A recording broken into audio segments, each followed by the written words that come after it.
Ashama kabajamtoota daawwattoota keenya kun podcast Faanaati. Podcastiin Faanaa keenya har'a marii haala yeroo keessumattuu yeroo ayyaanaatti wajjin wal qabate taateewwan jiran irratti hundaa'uudhaan eeggannoowwan yeroo ayyaanaa taasifamuu qaban irratti marii kan taasifnu ta'a.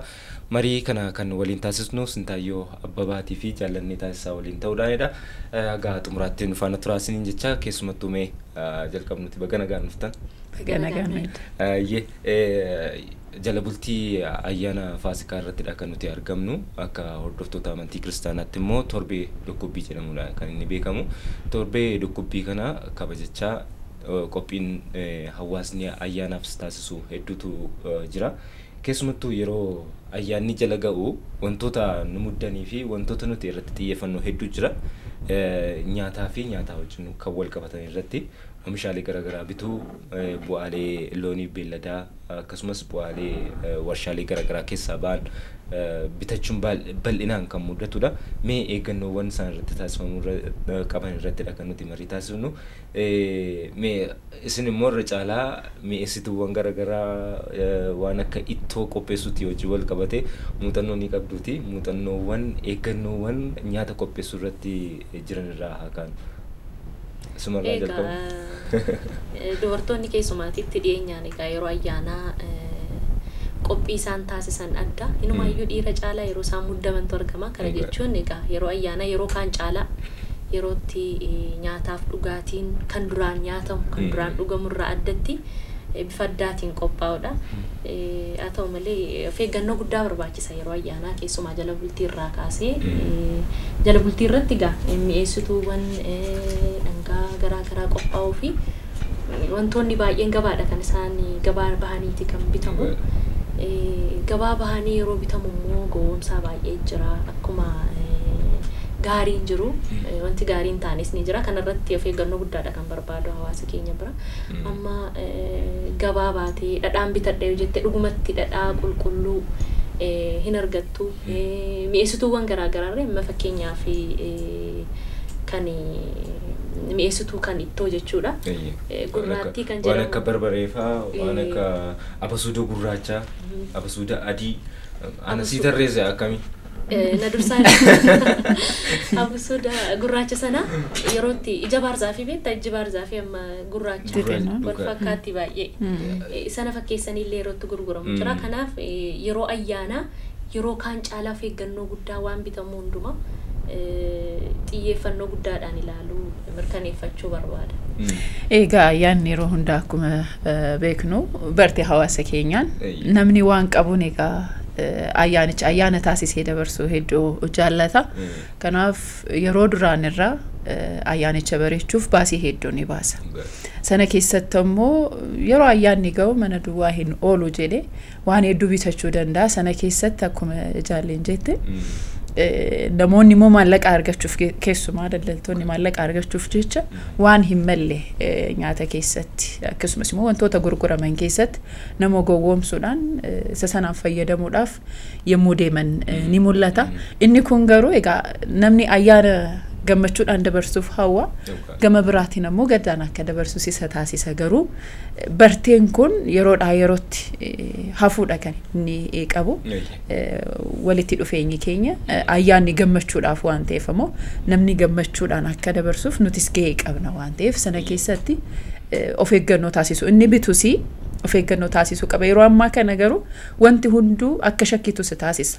Namni maallaqa argachuudhaaf waan hin malle namni yaadeeyyuu kan hin beekne raawwachaa waan jiruuf akkuma sila kaasaa jirtan. Kanaaf wantoota bitannu irratti maaltu maalidha inni dhugaan otoo jala hin gahin immoo bitachuun otoo danda'ame bu'aa ba'ii kanarraa gadda kanarraa of eeguun ni danda'ame jedhee yaada. Keessumattuu irra jireessaan yeroo haadholiin yookaas shamarran gabaa ba'anii of eeggannoowwan kana tokko tokkoon beeku. Funyaan isaanis ni hojjeta isaanis dhandhama. Inni dhiiraa garuu waanuma arga sana gaafa ergamu biteema deebi'uudha malee garagalee maal qaba maal hin qabu fakkeenyaaf al tokko kan hin ta'e. Namudateera maaliif ijoollummaa keenyaa yeroo maatiin nu erganii dhaqaati waa bitaan nu jedhu gaafa dhannee binnu sana waanuma bitaan nu jedhan sana gaafa bitachuu binne malee maal akka qabu sakattaanee amma fakkeenyaaf Yeroo keessa waan sana fakkaachuu qofadha kan fakkeenya dhadhaan sii fudhadha fakkeenyaaf dhadhaa haadholii kan hin dhaabbadhee taajjabu yeroo baay'ee qubaan fuudhu. Harka isaanii irratti. Jalqabaan fuunfatu dhadhaa ta'uusaa sabooddee harka isaanii irratti akkas xiqqoo sitti macaniiti kan isaan ilaalan. Asirratti waan adda baasan qabu isaan. Maal ta'uusaas sitti fakkaate yoo baqee dhadhaan sun gaariidha. Yoo hin baqnee fi yeroo fudhate dhadhaan sun sirrii akka hin taanetti hubatu. Argitee iji isaaniillee maayikirooskooppii caalaa jechuudha kana jechuudha. Tooftaa garaagaraa jira kana fakkeenyaaf kaasne malee leebi'ees immoo barbaree yoo fudhanne barbareen diimaadha. Wanta diimaa ta'e tokko itti dabalanii yerootti hundee diimaa faami daakanii itti dabalantu jira.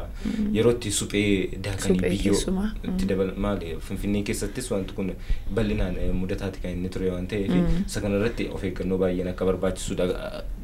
Irra jireessaan garuu mi'eessituuwwan inni dhiiraadha badaa itti seenee ilaaluu hin jaallatu waan ta'eef isa kanarratti waan jettan qabdudha. Egaa mi'eessituu irratti akkuma dura kaasee gurraattii yookiin immoo abaasuuda gurraattii kan jedhamtu sanarraa kaasee waan fakkaatuun yerootti gowwoomsan ni jira. Darbee qarafaa kan jedhamu ni jira gosa mi'eessituu keessaa gooftuu jedhama. Sunillee waanuma isa fakkaatu fidanii caccabsanii waliin makanii yeroo gurgurantu jira. Namni akka gowwoomfame bakka sanatti hin beeku. Inuma keessumaa immoo gatiin isaa illee gadi bu'aa ta'a. Gatiin gadinaa hir'ateera. Yaada jedhuun namni kan inni dafee shakkuudha wanta gatiin isaa gadi hir'ataa ta'e tokko. Maal ta'e? Yeroo baay'ee namnis kan inni irratti tuuta'ee bituu jaallatu waan gatiin isaa waan humna isaa barbaada. Haa ta'u garuu wanta humna ofii wanta gatiin isaa gadaanaan bitadhee itti fayyadama jennee booda dhiibbaa fayyaa kan caalu namatti fiduu danda'a waan ta'eef hunda jechuu miti garuu daldaltoonni kana keessatti. Kanneen gaarii Suudaan jiru qulqullinaan kan inni kun gaariidha jedhanii ifaaf ifatti namatti himanii gurguran illee ni jiru waan ta'eef isa kana irratti nama hundumaatti jechuu miti. Garuu immoo kanneen yeroo ayyaanaa kanatti namni akka baay'inaan oomishaalee gabaadhaaf dhiyaatan bitu hin beekama waan ta'eef sana keessa immoo bu'aa mallee argachuudhaaf yeroo itti tattaafatan ni jira. Kana qofaa miti dammallee ol qabatee yeroo ayyaanaa egaa farsoo naquun jira akkasuma daadhii booka jechuu jira kun immoo damma barbaada. Dammi argamu immoo silaati damma qulqulluutu ta'eeti. Yeroo baay'ee garuu dammi qulqulluun hin argamu. Dammuma qulqulluu immoo namni hundi hin beeku. Ijaan ilaalis dhandhamees nama hunda miti kan baru. Kanarratti illee eeggannoo guddaa barbaada. Erga mana gahanii booddee yookiin deebisanii illee jijjiiranii waan sana bitachuudhaaf immoo erga yeroon dhumateeti kan isaan gaabban. Kanaaf gaabboo dura waan jiru yoo ofiillee beekan ta'e nama beeka jedhanii yaadanii mari'achiisuu fi bakkuma sanatti immoo nama laalchisuun gaariidha. Ofirra darbanii mee ati immoo naa laali kun qulqulluudha kun akkamii jedhanii ilaaluun ni jira gabaa keessatti. Haala kanaan itti ta'e gaariidha. Wanti dabaltu qabda. Dhiironnis ta'e dubartoonni gabaa ba'uu danda'u hundi isaaniiyyuu isaan tokko tokko gatii irratti xiyyeeffataniiti bitatu. Gatiin isaa yoo gadi bu'ee hamma qabaniin wal madaalalii waan baay'ee bitachuudhaaf jecha gatii isaa gadi bu'u isaa ilaalu. Warri kaan ammoo qulqullina isaa irratti xiyyeeffatu. Dhiirris yoo ta'e dubartoonni dhiironni sirriitti xiyyeeffannoodhaan kan ilaalanii fi adda baasanii kan bitatan ni jiru. Haaluma sanaan immoo dubartoonni argachuma isaanii qofa ilaalu. Ammaan dura yoo hin arganne ta'e argachuma isaanii dhiyeessuma isaa ilaalanii bitatanii magaluu isaanii ilaalu. Wayita mana gahaneedha wanti bitee sun maaliidha laata jedhanii yoo ilaalan wanta hin mallee qabatanii gara manatti galuu isaanii hubachuu ni danda'u. Garuu ammarratti akkuma sila kaasee namni maallaqa argachuuf jecha waan hin malle hedduudha kan inni hojjechaati argamu dhadhaadha damma wanta baay'eedha kan inni hin malle hojjetamaa jiru. Kanaaf otoo higgaabbiin dura ayyaanichis ayyaana bareedaa ta'e akka darbuuf otoo higgaabbiin dura maalirratti xiyyeeffatee bitachuun qaba. Inumaayyuu amma bartee nutti ta'e ayyaana jala yoo ga'u bitachuudhaaf sardama keessa gala. Otoo ayyaanni jala hin ga'in otoo bitachuun danda'ame gurgurtoonni sunoo qonnaan bulaarraa akkasumas immoo daldaltootarraa akkasittis yoo bittu garaagarummaa danuudha kan inni qabu.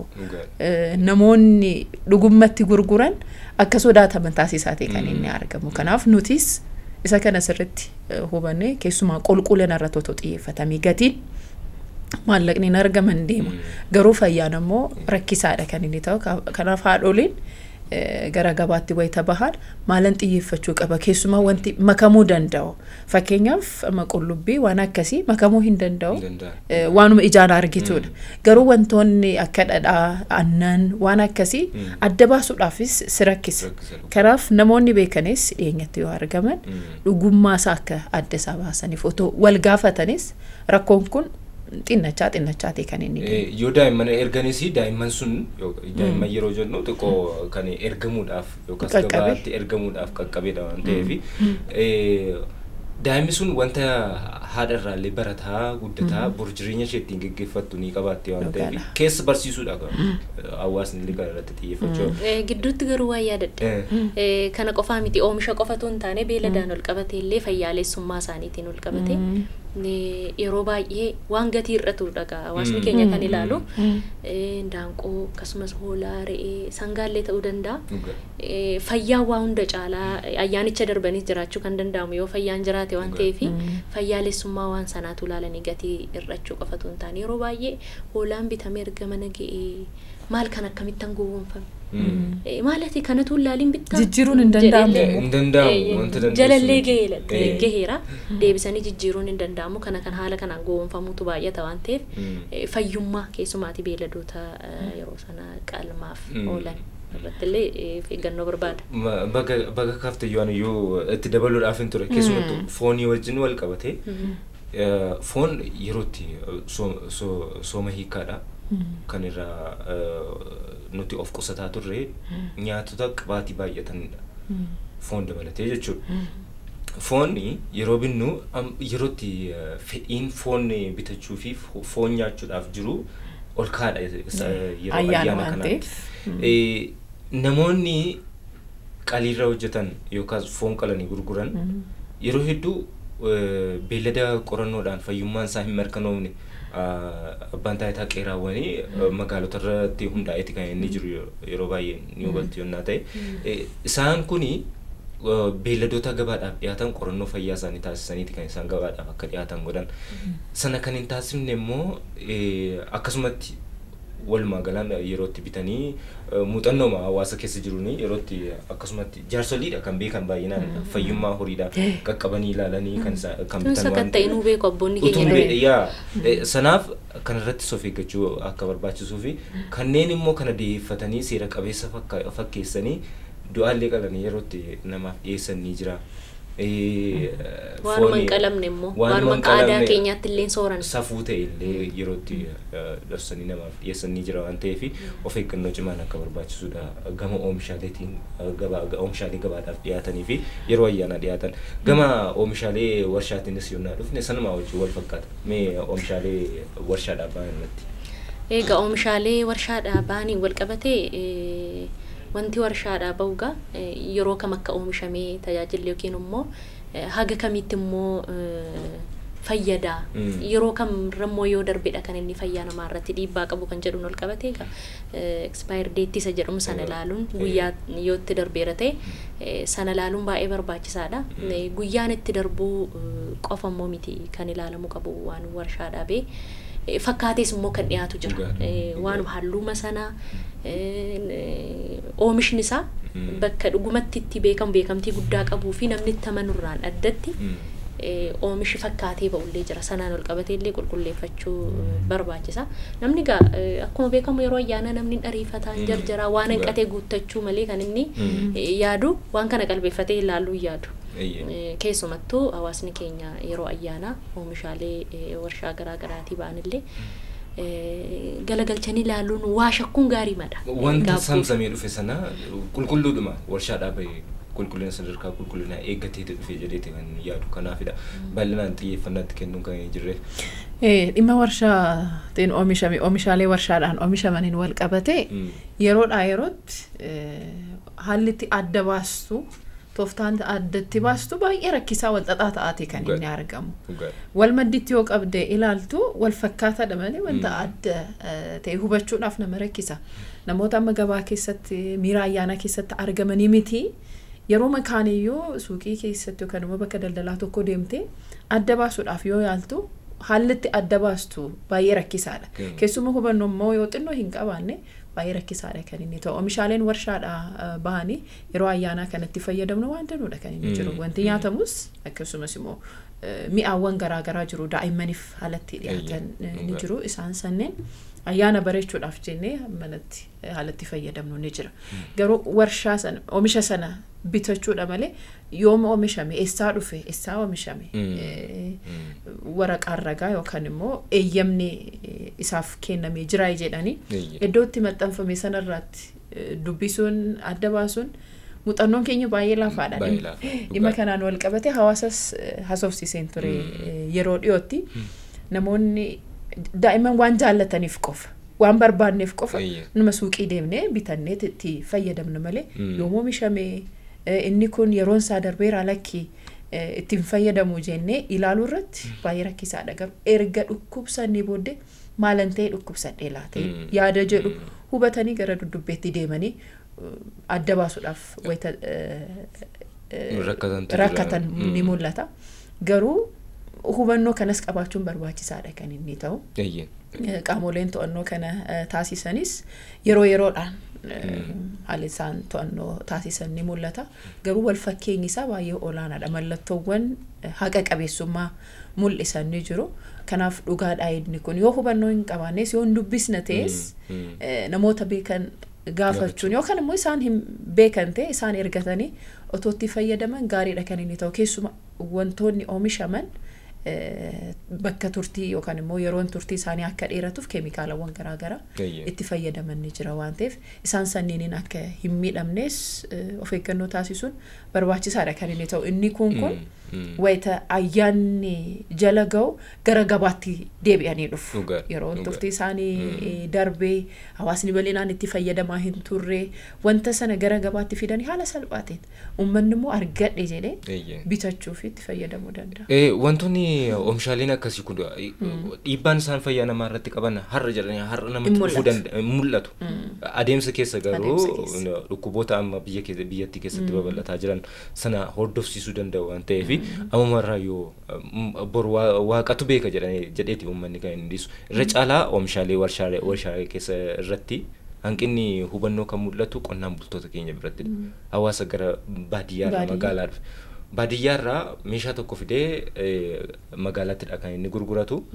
Erga gurguratee booddee maallaqa argate sanaanii wanta naannoo isaatti argachuu hin dandeenye magaalaa bitatee gaafa deebi'utti sanaafidha kan inni saaxilamu waan ta'eef namoonni hubannoo qabnillee namoota hubannoo qabanirraa gaafachuu addanaaf baasee kun sirriidha jedhanillee muuxannoo akkasiin qabnu maaliif hin beeku jedhamu hin jaallannu uumama keenyaan hin beeku yoo jette garuu cubbuu miti waan ta'eef sanarratti of eeggannoo akka taasisu hawaasnillee gamanuma gosa. Daldalaanis egaa hawaasni akkuma jettee baadiyyaarraa gara magaalaatti dhufe waan hedduu akka bitatu ni beeka. Kanaaf isa duraan dhoksaa ture gadi haalatti baafachuu jira gadi baafatee haalatti gurguru ni jira. Kanaan alatti immoo iddoon itti taa'e sun itti gurguramu sun bakka maaliiti. Fakkeenyaaf qulqullina isaa bakka itti taa'e gurguramu sunis maal fakkaata of eeggannoo taasiseera daldalaan mataasaa. Amma fakkeenyaaf wantoonni dhugaman aduurratti guyyaa guutuu wayita rukutaman aduu wayita dhugaa oolan ni mul'ata. Inni kun mataasaa keemikaala akka hojjetuuf ni taasisa. Isan akkana qabattee gara mana wayita galtu waan addaa qaama keenya keessatti akka uumamu ni taasisa. Kanaaf bakka inni taa'e sun bakka itti gurguramaa jiru sun fakkeenyaaf marga daandii irratti otoo gurgurtee maal ta'a silayyuu daandii irratti uumama isaati. Garuu wantoonni dhugamanii fi wantoonni garagaraatti galan bakka kamitti ta'anii gurguramaa jiru. Qilleensa awwaara wanta akkasii arganii otoo bitatan gaariidha kan inni ta'u. Namoonni arganne ma jedhanii daandii irratti baasanii wayita gurguranis ni mul'ata. Kanaaf keessuma daa'immaniif immoo rakkoo fayyaa isaaniif baay'ee miidhaadha kan inni qabu. Kanaaf iddoon itti taa'ee gurguramaa jirus maaliidha kan jiru otoo xiyyeeffatan bareedaadha kan inni ta'u. Anas irratti kanan dabalu of eeggannoo kan hundumaa gochuun barbaachisaa ta'etu jiru. daldalaa dhumtu fayyummaa hawaasa keenyaaf yaaduun gowwoomsaa makanarraa immoo duubatti deebi'uun barbaachisaa dheedhee yaada gowwoomsaan haguma baay'achaa deemu hagamu yoo of eeggatte tooftaa isaan fayyadaman illee dabalaa deema waan ta'eef babal'ataama deema inni karaa qaxxaamuraatiin badhaadhee anis akkasuma godhe nama garbaraa akka kaasudha haala akkamiin gowwoomsa laata jedhetti qophaa'a kanaaf fayyummaa jechuun hiikumti isaayyuu maali waan amma namni qarshii xiqqoo maallaquma xiqqoo argachuuf kan inni waa gowwoomsee daldalu waan sun garuu hawaasa bal'aa miidhaa daa'imman ol guddattoota borii abdii biyya keenyaa ta'an miidhaa kanaaf jaalala biyyaa qabaatanii jaalala hawaasa ofii yoo qabaatan kan hundumaa gochuun iyyuu keessa ofii nama ceebbaa kanaaf akka hawaasa keenyaatti kun egaa baratamaa miti addunyaa yeroo ammaa kana keessatti gowwoomsaan kan baay'ate malee hawaasni keenya durii wal gowwoomsaa kanan beeku daandii irratti deemtu yoo beeloftee yoo dheebottee itti gortee harkaa nyaattee dhuddee deemtaa shakkiinsi keessa hin jiru addunyaa yeroo ammaa kana keessattidha wal shakkuunis gowwoomsaanis kan baay'ate kanaaf waan aadaa keenyaa saganamaatti waliif amanamuu fi wal amanuu sanatti illee deebuudhaaf hubannoon hawaasa keenyaa gowwoomsaan sun illee inumaatu hafee yaada jedhuun qaban. Dhugaadha namoonni akkas godhan garuu naannee akka mana isaanii galullee beekuu akka qaban hubachuun barbaachisaadha waan ta'eef mee gara itti aanutti yommuu ceenu yeroo baay'ee yeroo ayyaanaatti wajjin wal qabatee wantoonni oomishaaleetti dabalataanii wantoonni oomishaalee ittiin bitan immoo murteessaan maallaqadha. Maallaqa irratti illee gowwoomsaa fi maallaqa sobaallee akka jiru hin beekamu kan irrattis egaa maallaqa sobaatiin wal qabatee in baay'ata keessumaa yeroo baay'ee kan gowwoomfamu qonnaan bultoota keenya hawaasa baadiyyaarra gara magaalaa dhufee oomisha isaa gara gabaatti dhiyeessee gurguratee galuuf jedhu keessumaa dhaaba sangaatti hedduminaan mul'ata dhaaba sangaatti baay'eedha sana keessa tokkoon ilaaltee mirkaneeffattee miti kan fudhattu erga galanii booddee boo'uu gadduutu dhaga'ama al tokko namumaan illee immoo mee naalaaleedhan yeroo qonnaan bultoonni keenya namuma isaan bira jirullee naalaaleedhan namni sunis gowwoomsaa maaf waan dhaabate fakkaata ay kun sirriidha maallaqa sirriidha qarshii sirriidha gurmaaniiti kan namoota gowwoomsaa maallaqa gurguddaa socho'aa waan ta'eef maallaqa miiliyoonaan lakkaa'amudha waan ta'eef guyyaa tokkotti iyyuu yoonnaan gabaa tokko keessa seente maallaqa bal'aadha yookaas guddaadha kan sochoofamu waan ta'eef nama 3 nama 4 ta'anii bitataa fakkaatanii nama maallaqa sana qabatee jiru wajjin sirriidha maalsaa kana maal shakkite jedhanii tumsuu jira waan ta'eef garsee dhaquudha walirra goruudha waan ta'eef isa kana irratti of eeggannoon akka barbaachisudha waan itti dabaltu qabda. Akkuma isinis jettan egaa dhimma maallaqaatiin wal qabatee egaa bittaaf gurgurtaan ayyaanaa jira yoo jedhame sochiin maallaqaa jira jechuudha. Sochiin maallaqaa sun immoo haala kamiin adeemsifamaa kan jedhudha. Keessumaa nootiiwwan amma irratti kan sobaa ta'an egaa hojjetamanii gara hawaasaatti akka galan haala adda addaatiin taasifamaati kan inni argamu hirkoon inni itti dhiyaatee dhufummoo ayyaana kana namoonni akkuma sila jenne sardaara irratti kan isaan argaman ayyaanicha bareechuuf mana isaanii ho'isuuf isarratti xiyyeeffataniiti kan isaan deeman malee maallaqni kun sobamoo dhugaa kan jedhu irratti hamma kana xiyyeeffatanii hin ilaalan garuu gara baankiitti wayita geessanii fi galchan garuu maallaqni kee kun soba yookaan immoo ittiin bitu wanti naaf iddee kun sirrii miti halatti jedhan ni jira ammayyummaan amma irratti geenye garuu hamma kana xinnoo akka gadi bu'u waan taasisaa jiru natti fakkaata keessumaa dhaabbilee garaagaraa yookaan immoo bakkeewwan daldalaa gurguddoo irratti yoo deemtee suuqiiwwan xixinnoo amma irratti argamanis sochiin maallaqaa teekinooloojiidhaan akka deeggaramu gara dijitaalaatti akka deeggaramu taasisaati kan inni argamu hawaasa baadiyyaa ni ilaallata kan jedhu isa osoo hin taane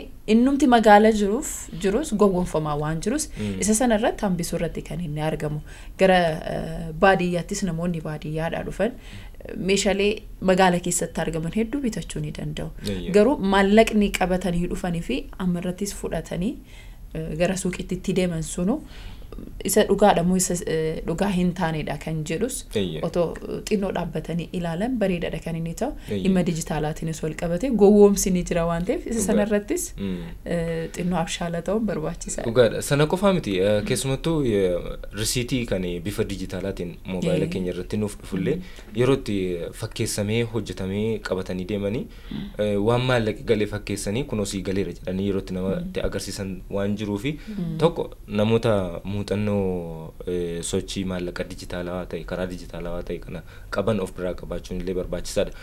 Baadiyyaatti namoonni baadiyyaadhaa dhufan illee xiqqoosee ilmaan isaanii kan xiqqoo baratanii fi amma xiqqooshee moobaayilitti fayyadamuun hedduun babal'ataa waan jiruufi kan muuxannoo qabudha kan isaan qabatanii dhufan waan ta'eef yoo gama sanaan fayyadamu ta'e.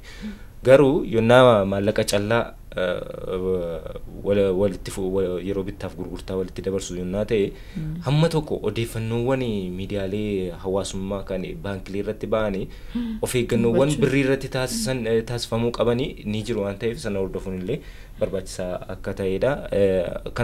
Kana hundumaa kan nuti kaasnuu fi jala bultii ayyaanaati waan ta'eef yerootti sochii bal'aan taasifamuudha waan ta'eef isa kana irratti of eeggannoo barbaachisaadha kan nuti jennu. Gara xumuraatti yonnaaf inni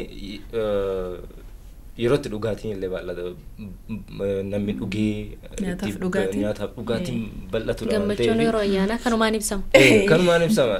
Garuu sana qofaa illee ta'uu hin qabu dhugaadha. Yonnaatti seenne nurkaa bal'ata waan ta'eef meeqa kan nyaataaf dhugaatii kanaa wajjin wal qabatee dhiibbaa jiru irratti yonnaa kaasne keessumattuu yerootti dhugaatiin bal'inaan dhugamudha yerootti bal'inaan nyaatamudha waan ta'eef bal'inaan nyaachuun bal'inaan dhuguun dhiibbaa akkamii akka inni qabaatti. Egaa yeroo ayyaanaa maal abbaasaa ayyaannoo waggaadhaan naannee dhufa dhugeedhu hinumaayyuu kan duraan tokko lama dhugu daddabaladhu dhugeedha. Ayyaanni kun waggaa naannee dhufa gammachuu yeroo ayyaanaa immoo quufaan dhuganii quufuu fi nyaatanii quufuudhaan ibsama akka jechuutti amantaa akkasiitu jira. Garuu dhugaatii namni keessumaatii waan kanaan dura dhandhama isaan beenne darbee immoo dhugeellee isaaf sifaa'uu isaallee dura hin beenne guyyaa ayyaanaa sana dhuguun gammachuu guyyaa sanaa dhabuu dedee yaadan. Namni gaafa ayyaanaa kan inni gammadaa ta'u keessa isaa fayyummaan yoo itti dhagahame gammachuu sana kan inni argatu. Yeroo baay'ee garuu dhugaatii takkaa dhugee hin beenne fakkeenyaaf amma namni araqee dhugee hin beenne guyyaa ayyaanaa maal ayyaana har'a dhugi seerumatu cabaa jechuudha. Guyyaa ayyaanaa sana seera cabsanii waan takkaa dhugee hin beenne yookiin immoo dhugaatii gati jabeessa dhugaatii gati jabeessa ta'e maal kuni maallaqi isaan mana isayyuu kana dhuguu diddaa dhugeedhama erga jedhameeti ayyaana waggaa jedhaniiti dhugu fayyaa dhabu jira. Guyyaa sana namni kan gammadee kolfee maatii ollaa wajjiniin taphatee dabarsuu qabu guyyaa sana miira dhukkubbiitti dhagahamee miira gammachuus of keessaa dhabe gaddeeti kan inni dabarsu. Kanaaf yeroo ayyaanaa sana dhugumatti gammachuu guyyaa ayyaanaa argachuu fi waan dhugu namni maalin jaalladha maaltummoo anaaf yoon dhugee naasifaa'a gammachuu naa kenna isa jedhu laaluun barbaachisaadha. Hamma ofiillee beekuun barbaachisaadha. Sanarrallee darbee humna ofii laallachuun gaariidha. Hamma dhuguu hin qabne ol yoo dhuge gara machiitti dhufuu jira. Machaanii tariitii immoo haalumti ollaa jeequu jira maatiin ofii nagaa dhabuu jira. Guyyaan ayyaanaa dhugumatti gammachuu akka hin taane namni sun sababa jeequmsaa ta'a jechuudha mandara sana keessatti. Isa kanallee of eeggachuun baay'ee barbaachisaadha gama dhugaatiitiin. Fayyaamti nama yeroo baay'ee amma gara mana yaalaati. Ogeessonni fayyaa akkuma hojjettoota kaanii gaazexeessitoota yoo ilaalle namoonni biyya eegan qaamoleen nageenyaa yeroo baay'ee hojiidhaan kan dabarsanii hedduminaan guyyaa ayyaanaa kana hojiin kan itti baay'atu ogeessota fayyaati. Sababni isaa namni nyaataaf dhugaatii irratti of eeggannoonni taasisu gadi bu'aa ta'uusaa fi seera baay'ee cabsee maal abbaasaa jechuudhaan kan dhufu natti fakkaata. Idaa barabbaasaa. Ayyaana miti dhuge malee sin jedhu affeerraan tokko qofa miti tokko lama sadii mana hedduu deemuun dirqama. Yoo deemte immoo nyaachuu fi dhuguun dirqama taasisu hawaasni keenya. Ayyaanni garuu ibsannaan isaa yookaan immoo kaayyoon isaa kan jedhu xinnoo dhaabbattee yoo yaaddu isa miti. Tokkoffaa ayyaanicha ayyaana amantii yoo ta'e amantiin maal ajaja ayyaanicha amantii haala kamiin gammachuu akkamiin dabarsuu qabda yaada jedhu barsiisaatii kan inni dhufe. Nuti akkuma sila kaasne indii gama wanti hundu ayyaana miti jedhamee seerri duraan ture hin caba. kanaaf ayyaan amantii wayisa kabajnu yaadichi inumtiyyuu ayyaanichi bu'uurri isaa maalidha kan jedhu otoo dhaabbatamee ilaalame sochiin balaan dhukkubbiin gara keenya dhufu akka fagaatu taasisna jedhee yaada. Namoonni waan isaan waanuma affeeramneef qofa mana nama waanuma deemneef qofa nyaachuun dirqama nutti ta'a. Mana koo dhufte kana qofa nyaata nyaadhu malee yoom na gaafatte amma dhufte miti quufee rabtee nagaamu jiru quufeenu hin danda'amu dhugii malee sin jedhu darbaa yoo dhugdee darbaa yoo nyaattes deemee dhibba mataasaa qaba dhukkubbiidha ogeessonni fayyaa irra deddeebiteen nuti irra deddeebina akkuma hojjennuun guyyaa ayyaana namoonni egaa keessuma wantoota dibata qaban irraa hedduu fagaateeti kan inni ture gaafa ayyaana wantoota ciccimoo akkasii yoo nyaattu ittiin tolu qabnu ittuu baay'istee immoo dhukkubbii biraadha gara ofii keenyatti kan finnu kanaaf hamma qaba miti wanti hunduu hamma qaba irra guddaan jedhee kana yaadu ayyaanichi maal jedha ajajni ayyaanichaa barsiifatni ayyaanichaa maal jedha kan jedhu otoo ilaalame wal dhabdeenuu hin dhufu ollaan danuu jiraachuu ni danda'a garuu dabareedhaanis taasisuu ni danda'a muuxannoo maatii kobran qabaani guyyaa ayyaana faasikaas ta'e yoo barri haaraas kabajamu dabaree qabu fakkeenyaaf isaan hunduu qursii koottaa jechuu ni danda'u laaqana koottaa irbaata koottaa jechuu ni danda'u miti garuu tooftaan isaan hojjetan isaan tokko hin tolu baay'een keenyaaf hin tolu asis nyaattee achis dhugdee garaacha keetiif baay'ee dhibbaadha kan inni qabu kanaaf maal godhani guyyaa ayyaana sana qursiin eessatti nyaatama misaanoo irbaanni borumtaatti ta'uu ni danda'a dabareedhaan borumtaatti ta'uu ni danda'a kanaaf qopheeffatanii irbaata mana isaaniitti nyaatan kanaaf irbaata mana sana deemtee nyaatta fayyaan kee immoo tasgabbaa'eet ayyaanicha dabarsaa jechuudha. Asirratti qormaata kan namatti ta'utu jira amma waamicha waan yaadachiiste waamicha 2-3-4 jiraachuu danda'a. Egaa jireenya hawaasummaa jechuun nama gaafa ayyaana kabajaan si waame inumaa durseetti qophaa'ee si waame irraa hafuun sitti ulfaata. Waamichi ulfina oolutu salphina jedhama. Salphina jedhama. Kanaaf egaa yeroo gara guyyaa ayyaanaa sana mana tokko deemtu kan jalqabaa yoo ta'e kan carroomani sirriitti nyaatamaa sirriitti dhugamu kanaaf jedhanii waamicha illee dursa godhachuudhaaf egaa yaaliin taasifamu guddaadha ittaansee yoo ta'e immoo namni inuma xixiqqeesseeti kan inni fayyadamu sun immoo mufiillee nama gidduutti uumaa wal hubachuun illee gaariidha fayyaa namaa irratti illee dhiibbaa waan qabuufi isa kanatti dabaluufi.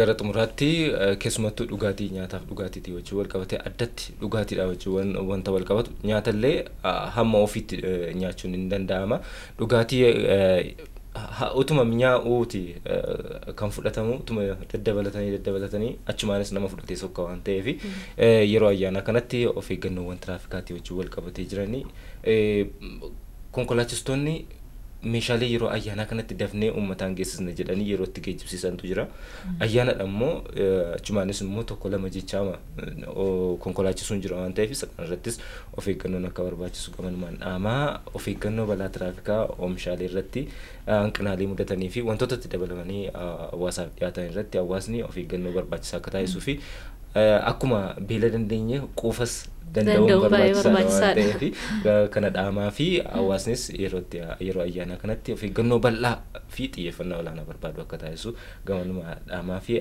ayyaana gaarii akka isaaniif ta'uuna yoo asirratti xumurree maal sitti fakkaata? Gaariidha nuti illee ayyaana gaarii akka ta'uudha kana wiiduuf. Ayyaanni milkii ayyaana gammachuu akka ta'uuf dhaggeeffattoota keenyaaf daawwattoota keenyaaf ni hawwe.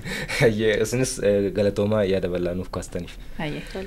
Ayyee kabajamtoota daawwattoota keenya poodkaastiin faanaa keenya kan marii haala yeroo irratti xiyyeeffatee fi yeroo ayyaana akkamittiin dabarsuu qabnaa fi of eeggannoo taasifamuu qabu irratti marii nu taasifne kan hanga ammaa ture waan faana taataniif guddisnee isin galateeffannaa horaa bulaa.